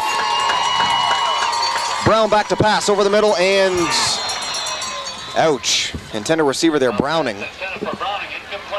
I like Adrian Brown. To me, he's gutsy. And he's got another year left. You know, 5'9", 165 pounds, kind of, well, he's not tall for a quarterback, but really puts himself out there at 100%. I like the way they play. I'd like, you know, if I had to stock an offense, he'd be my quarterback. And you got to admit, too, a comment here. He's just a junior. Senior year is often when a quarterback shines at this level. Pass should have been picked off. There's Vince Ledesma. That would have been 6. Ledesma could have actually ran that home. There was nobody there if he'd have caught that. Well, Darius Sharp couldn't catch that ball, simply deflected it. But definitely, you know, in this kind of a league, high school, when you're a senior as a quarterback, that's when you shine. Yeah, well, and traditionally it is, but I like the fact that a lot of coaches will want to get that junior in there if there's any talent, because, you know, that's just another year that you can build on him. 4th and 5 now from the 45. Actually, they're going to punt this one. Punt off the bounce. Nope, instead goes out of bounds, about the 36. And the Huskies will take over at their own 36. This is where the Big Red defense has to be careful, because the offense of the Huskies, traditionally a big play offense. 43 seconds, they can take it down the field and score. The Big Reds have to keep them out of the end zone if they want to have a shot at this game. What's the key then overall for the Big Reds coming in second half to get back in this ball game? Certainly, I'd like to see the Battle of Port Huron a little closer than this. Well, and what is this? Mind telling me that? One lineman. Yeah, that was actually, well, you saw a gadget play coming. Ed Kendall certainly did. People calling timeout all over the field as expected. I mean, you have to expect when you design an offense like that somebody's going to call timeout. You know what's scary is you can clearly see the Husky offense getting better. Oh, yeah. It's clearly getting better, and it's just a shame that it gets better after 0-5. Well, we certainly haven't seen them play like this. They're playing with a lot of spunk and a lot of pizzazz here that we've seen them do plays we haven't seen all year, and they're catching the Big Red defense off guard a bit. Well, Coach Jameson in the room next to us, he kind of hinted they'd be on stride this week. Yeah, he did. We actually got another screen play, a little crossover screen. He breaks out of this pack. He's going to be gone. Well, they do tie him up, 48 of the Big Reds, first down and more. So what's that, 3 screens? Yeah. And about 12 flags because another one just hit the floor. I tell you, they've really found something in Mike MacArthur here as a wide receiver. He was their starting tailback last year. This, however, is a clip. It's coming back. But what you're seeing out of MacArthur, you know, certainly they found something there out of the wideout position in him. And even last year as a running back, lining up as a 5th wideout even, he was dangerous then. Well, he's quick. I mean, he's got those shifty moves, and you don't see him enough to know that. Like, you know, when you're going against the Port Huron offense, you know that Jared Johnson and Collier, you know you have to break down on those guys and tackle them smart. A guy like MacArthur you don't see every day, and he can really hurt you. And here comes that offense that we were speaking of. Yeah, they're going to try a gadget play of some kind here. They have a back to block. Immediate pass outside. They're going to get yards. Flag on the play. I think the early indication is going to be a hold here. Well, that would be about the 5th screen we've seen. An interesting screen. He must have been a call-up, number 80 there for Northern. We don't have him listed.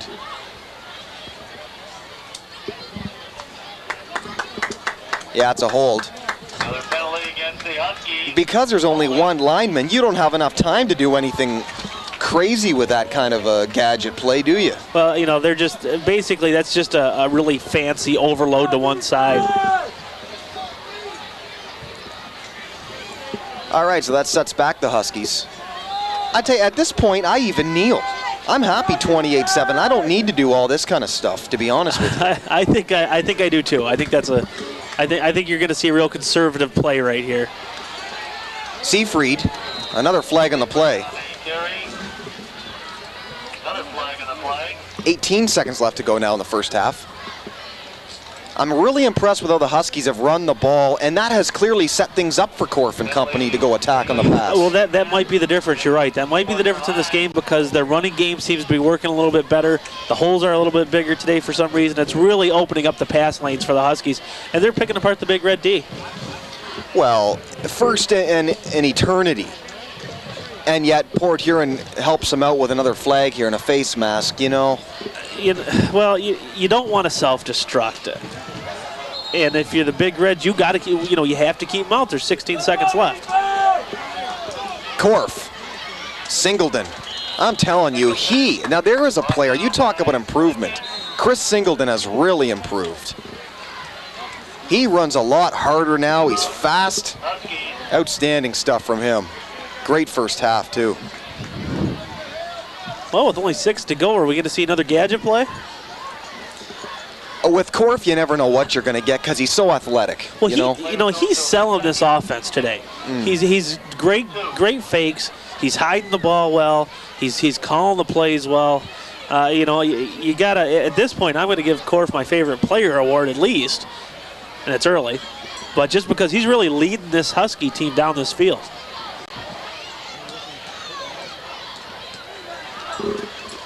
Second down and 2 from the 45, but the 2 yards is nothing here.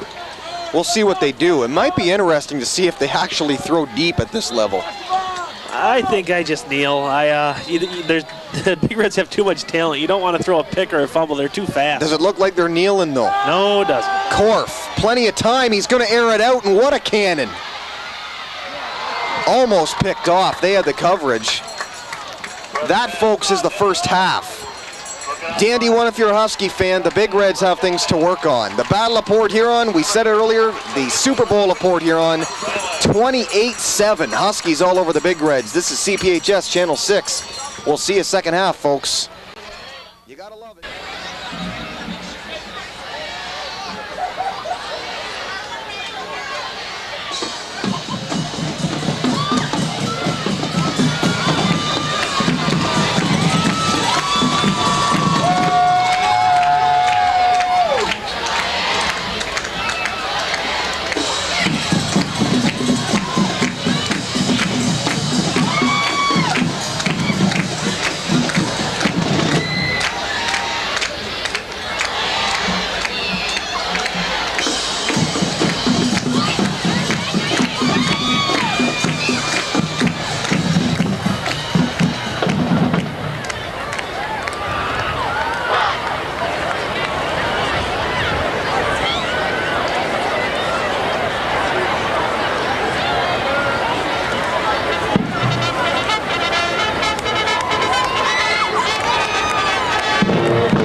The Big Red marching machine is being led onto the field by Senior Drum Major Aaron Smith and Junior Drum Major Eve Jackson. Guard Captain Jessica Evans and Flight Captain Marcy Morrison. The band is under the direction direction of Daniel J. Griffith. Thunderbird coaches are Jamie Smith and Kathy Wolf, and flag coach is Sue Gilbert. The 1970s were a great time for all. The spirit of love and peace filled the nation. Some trends have carried on and some have not. While disco may be dead, the music lives on. To open tonight's show, the band proudly presents Disco Inferno.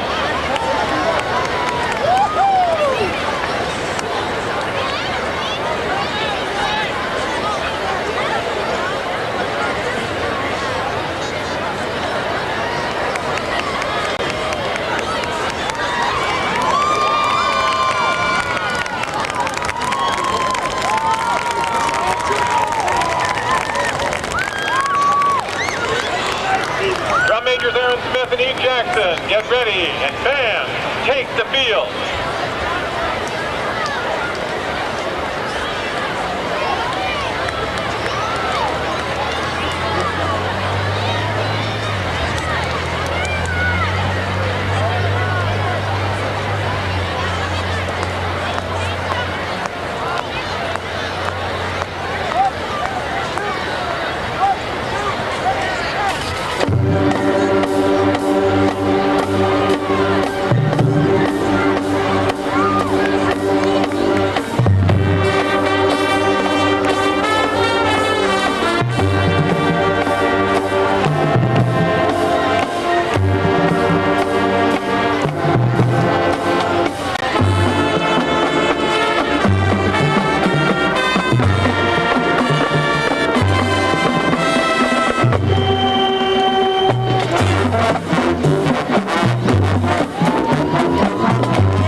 Recognizing one of the most well-known houses of the South with a slightly suspect reputation, we now would like to feature Dan Caswell on trumpet in House of the Rising Sun.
again in the movie Beetlejuice, the band is proud to present Jump in the Line.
Welcome back to Memorial Stadium, CPHS Channel 6, your home of great high school boys football action. Today, certainly we thought it was going to be great coming in. Maybe it still will end up that way, but the Port Huron Northern Huskies all over the Port Huron High Big Reds, 28-7 at half.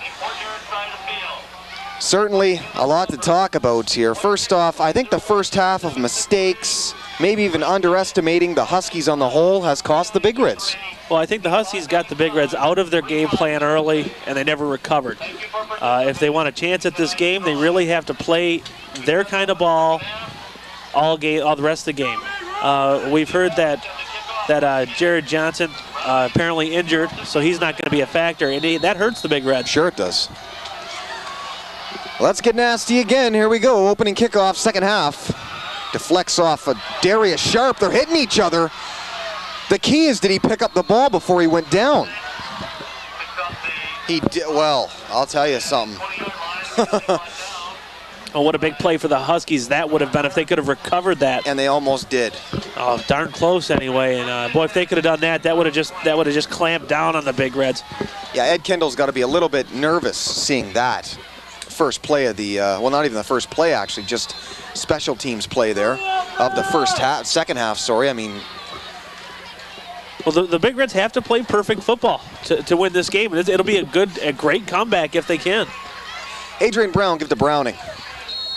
Well, continues to cut upfield. He's actually been the big playmaker for the Big Reds, not Josh Collier. I said it was a key to the game here at the beginning of this one. Port Huron, 74 yards total rushing. Josh Collier, 10 carries, 19 yards. That's not going to get it done. But Browning, 30 yards. That's a little bit better. But the Huskies, sensational job of stopping the Big Reds' #1 offensive attack, the rush. Well, they've really singled out a few of the Big Reds' big players and have really put a stop to their offense because of it. With Jared Johnson not being in the offense, he's another offensive receiver that people overlook, I think, quite a few times. He's not even there, and they've really keyed down on a couple guys like Collier and Browning, and they've really hurt the Big Reds. 3rd down and 5. Maybe even 6. Might have lost a yard there on that handoff. Total yards the first half gives you an idea. 231 total yards for Port Huron Northern. 140 total yards for Port Huron High. Huskies showing blitz on a 3rd down. Picked up nicely, though. Adrian Brown outside, caught Terry Mitchell. 1st down and more at the 38. They need more of that, and Terry Mitchell certainly has supplied him with that tonight. Well, Mitchell, that's his second reception. He had 2 for 59 yards coming into the second quarter, so he's been a big part of their offense. Singleton, 91 yards as well for the Huskies. We should mention what a stellar game he's played in that backfield thus far for the Huskies. Just to tell you some halftime stats. Well, the Huskies as a whole, I think, have played much better than we've seen. Adrian Brown, I tell you, when you have your feet tied up at any time, you got to go down. Oh, you do. Well, you're gonna get hurt. For one, first and foremost, you don't want to get hurt. Second of all, if you're not going anywhere and somebody's got you by the ankle, you're gonna go down. Do they miss Donald Thelmus about now? Let me tell you. Lost him. Obviously, he was a senior last year. He's gone now, but especially with Jared Johnson hurt, a guy like Thelmus, I'll tell you. Well, you know, the team works like a bunch of gears, and once you take a gear out, sometimes it's hard to recover. And I think with the leadership of Johnson gone, they're running into each other back there. Well, kind of an ugly-looking screen, but Jason Charlton making the most of it. He got 15 back to the 45-yard line. They're bumping into guys, and Adrian Brown comes up limping. Yeah, that was the ugliest play I've seen that's worked for that many yards, but you take it. You don't care if it's ugly. We've seen more screens in this one game than we have all season. And it's fun. Yeah, oh yeah. And Dave Thomas really just put the pads on the running back there. Yeah, I got to like this Dave Thomas, all 5'11", 170 pounds of him. He hits like a 250. I said one of the keys for the Big Reds, spread out the offense. They have done that. They are trailing at half. We haven't seen Josh Collier yet. Browning straight up the middle. It'll be 4th and short. Well, the Big Reds need to go with what they're good at, and what they're good at is running. They need to start pounding the Huskies and pounding them endlessly. Big Red still down on the field. I'm not sure who that is. Slow to get up. I believe that's Browning, the back. That's all they need's a loss like that at this point. So an injury timeout on the field. 8:48 to go, third quarter. 28-7, Huskies all over the Big Reds. It's been that way now for, well, 5 years? Yeah, where the Huskies are really kind of... Frustrating for the Big Reds, you think? Well, it's got to be. It's got to be because there's a lot of tradition and pride involved in all of this, especially with an inner city game like this, where you work in the summer with these guys, and don't think if there's a Husky and a Big Red working together in co-op this summer that whoever wins this game doesn't remind them of the win occasionally. Right. I would imagine that stays with them for longer than you'd expect, to be honest. Well, the scars, I imagine, run deep. As already saw some of our camera people of Channel 6. First down and 10 from the 48. Big Red zone 48. They go with a 3 wideout set. Charlton on the block. Adrian Brown had to hurry the throw. They're starting to get to him there. Nice pass rush. And number 12, Nate Albers, hit him hard. I've seen a reinsurgence of the defensive line for the Huskies really penetrating well. The ends are crashing well. And that's a key, too. If you want to stop a running game, you have to get in there. You have to get them a yard deep. Make them break stride about a yard or two deep, and then the rest of your team can come tackle them. You want to get a quarterback worried, the way to do it is start hitting them. Interesting. That's how you express yourself, boy. Couple chains, couple bobby pins, there we go. Some of these crowd, hey, they're getting into it at least. Adrian Brown, play action. Pass over the middle, Terry Mitchell caught at the 39 of the Huskies. First down and more. And why do I sense, Tom, they can do that every time? Well, they've really, I think they're keying on the running backs on the Big Reds so much that they're letting a guy like Terry Mitchell run a little bit free. You can't afford to do that because Mitchell is going to eat you up if you do. He's going to catch those balls that are close. And with his breakaway speed, after the catch yardages are going to be dangerous with Mitchell. Tim Sargent, my mistake on the tackle for the Big Reds. Make that the Huskies even. 39-yard lines where they're operating from. Huskies showing blitz. There is just not real smooth movement back there in that backfield for the Big Reds in this, early part of this third quarter at all. Well, they've seemed to be a little bit off all day. We've noticed that they're not playing with the fluidity that they have in the past. They just don't seem to be meshing the way they have before, and that's a real key to a team that is running based, that they really get their handoffs well, they're and really hide the ball well. If you don't, you're really doing it for no reason. Play action and fakes really only work when you're running the ball well, though. Let's face it. Absolutely.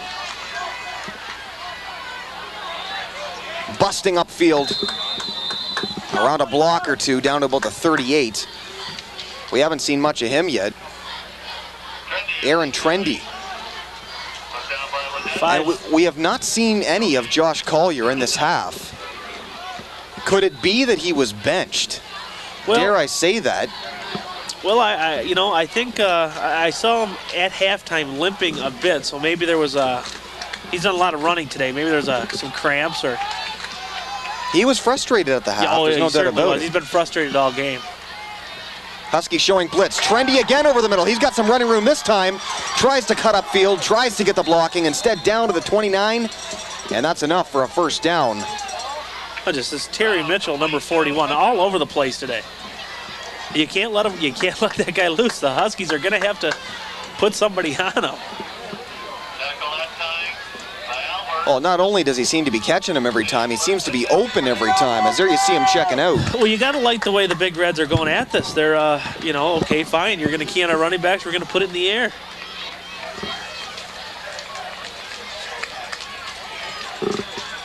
Six minutes, 8 seconds to play now. Third quarter. Pretty impressive drive here for the Big Reds, really. I believe that Charlton, not much. Straight up the middle, got maybe one, maybe two tops.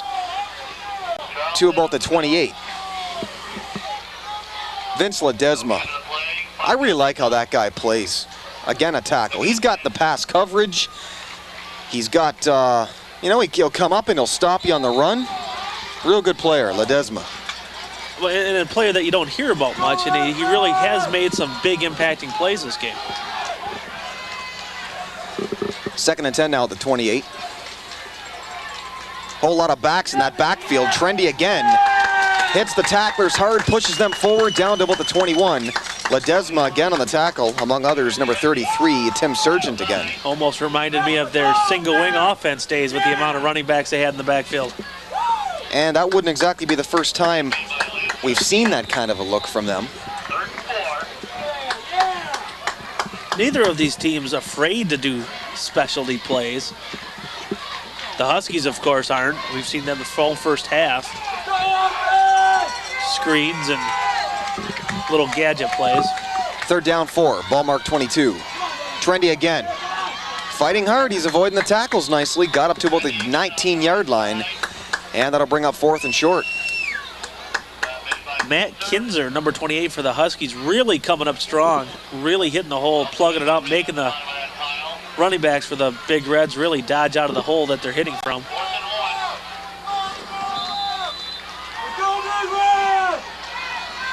So it'll be 4th down and, by the looks of things, 2.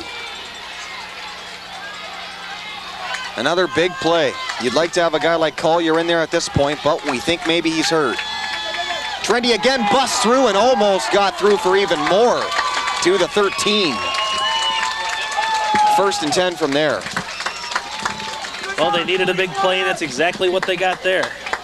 Oh, he's simply enough, just taking the ball, getting it close to his chest with 2 hands, running it straight up the middle, nothing fancy about it, and making sure he's getting the yardage. Well, when in doubt, you go with what you're good at. Right. And the Port Huron Big Reds are good at running. Well, the Big Reds' current success forcing the Huskies to call a timeout.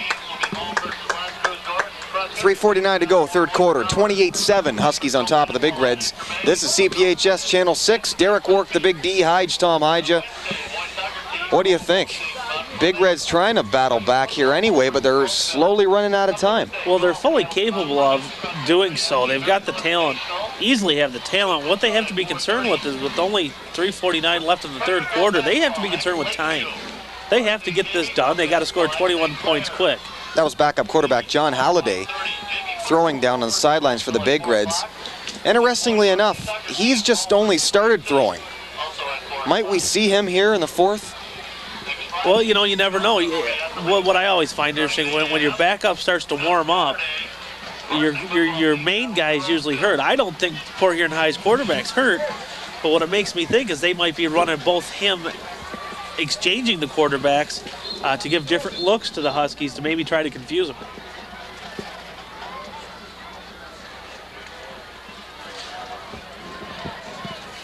Well, it'll be 1st and 10 from the 12 when play resumes. Looks like it's going to be resumed right now.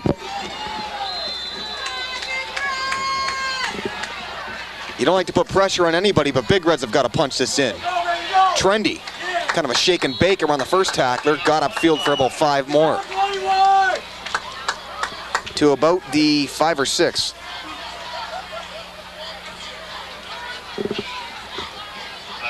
Nothing fancy about this drive. Hit Mitchell a few times over the middle, give to Trendy your back the entire way, and watch. Well, the problem a lot of times with nothing fancy offense is the fact that it takes a while. And the Big Reds just don't have enough time to be diddling down the field here. They, like you said, they really need to punch this ball in. Trendy again, still on his feet, but there are so many Huskies waiting for him. You got to really admire the effort from Trendy, really, but Dave Thomas, among others, waiting for him there. Yeah, the crowd gets excited when they saw him break the other way, and there was a little bit of an opening, but in all realistic, just to be realistic, when you only guys like Barry Sanders and guys like that make plays work like that. You've got to be an awful special back when they smother you to get out of it. Yeah, and there's God bless him. I mean, he's trying. Yeah.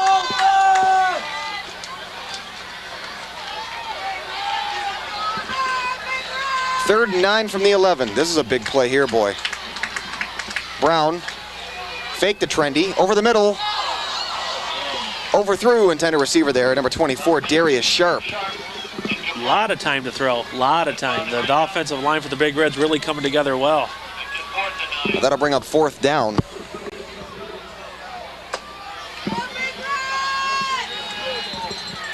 I think our technology professor, Ed Sinek's coming up here.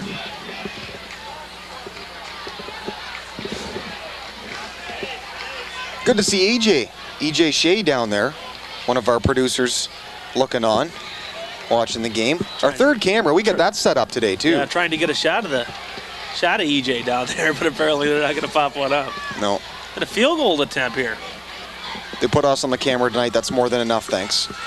And the field goal too far left. Trendy, who was basically the running back for that entire drive, went to kick a field goal there, but no can do.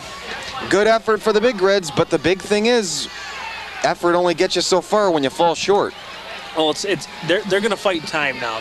They need 21 points, and they're fighting the clock now. They were still in the 3rd quarter, but time's fleeting because the Huskies have been taking big chunks of time off the clock. 1st and 10 at the 20.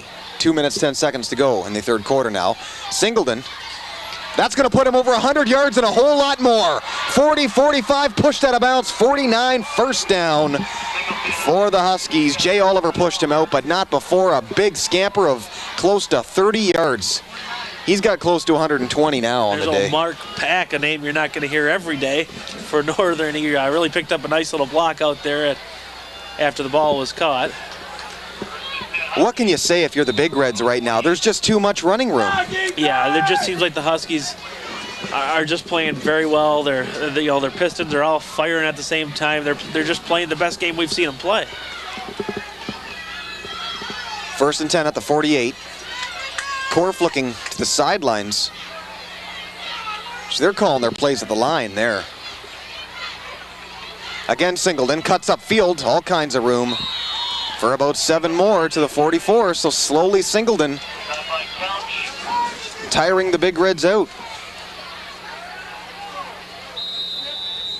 I really can't figure this team out in the red, to be honest with you, Tom. We've said it before, we'll say it again. They've got all kinds of talent, just, I don't know what it is. Can they not field it? Well, I don't know. It's hard to say. They do take some bad bounces, the Big Reds, it seems, but sometimes they just don't seem like they play with a well mesh going on. And right now, what's going on is the Huskies' offensive line is dominating. Korf needs to pass. He's got plenty of time. The holes are big. The running backs are running through, and you can't give the Huskies that big of a chance to win. The Big Reds, I don't know. Talent-wise, it's probably the best Big Red team we've seen in years. Seafried straight up the middle for a 1st down at the 41. With just under a minute to go in the 3rd quarter. Big Reds need a heck of a lot of breaks in the 4th to come back in this one. Again, they give outside Singleton. Shakes, tackles, and more. Spin move. Pushed hard, but doesn't matter after gain of, 15 or so to the 27. But we have a flag in the play, and that might come back. Oh, that just showed you make a nice spin move, and anything can happen. He really broke up, made a nice run out of that. Well, I'm telling you right now, if there's a most improved player for the Huskies as opposed to what he did last year and this year, you got to give it to Chris Singleton. I'm sorry. He looks like a different player, to be honest. And maybe that's because he's a year older, what have you, but... Well, sometimes experience comes with an extra year. He is a senior, so... But he's running like a senior, no doubt.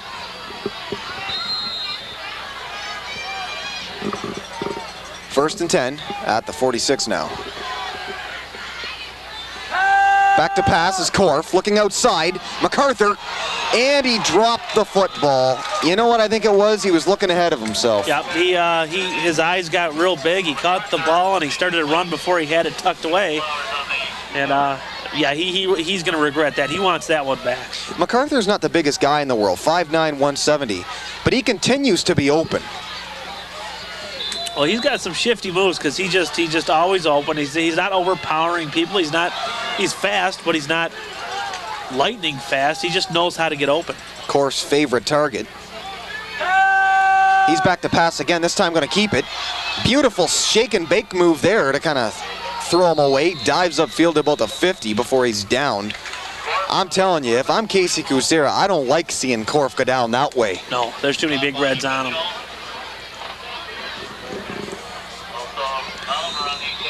Well, that's the end of the third quarter. We'll get Hyge's assessment of the third here in just a minute when we come back. After 3 complete here, 28-7, Huskies all over the Big Reds. This is CPHS Channel 6. See you fourth quarter, folks. Hi, Mom. Hi, Mom.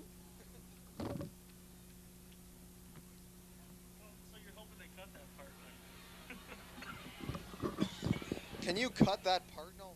Cut everything.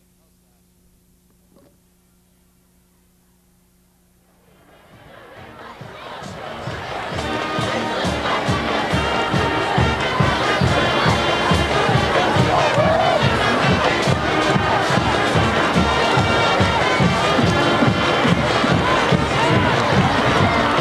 Watch the screen, man. See it again.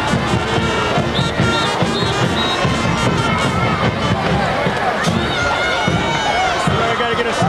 Third and long. Watch screen. One block high.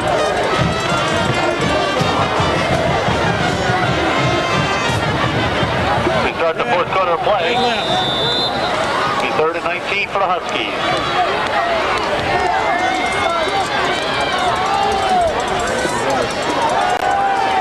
Reggie. First pass completed About 8. to 15, Chad Winkler. Gain of Should have been shade. about 10 makes it 4th and 8.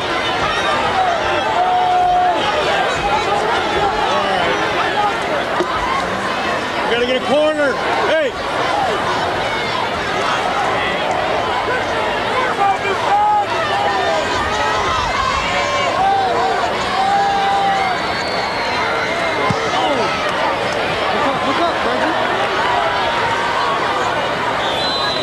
Great punt.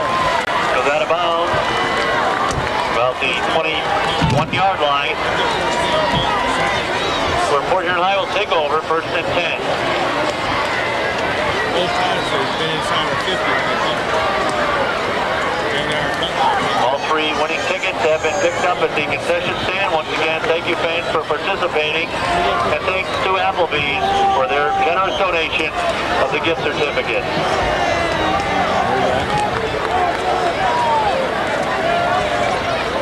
What's the call here?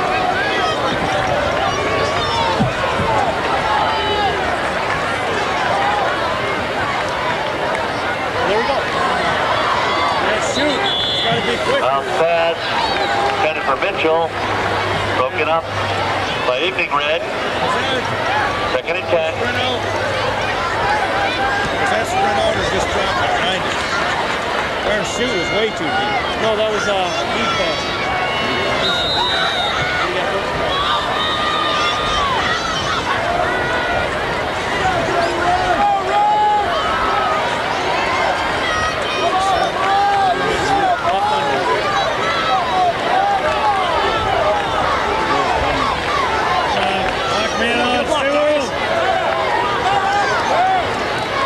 Matthew Browning, the pitch. One high. All right, we need a first down. Browning picked up about 6, 3rd and 4.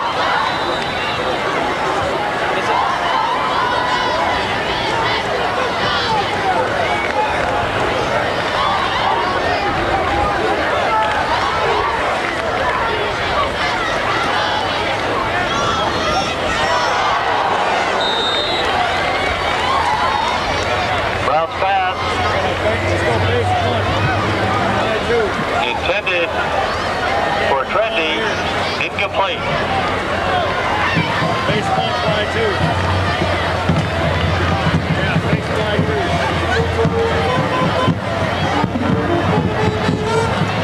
Makes it 4th and 4.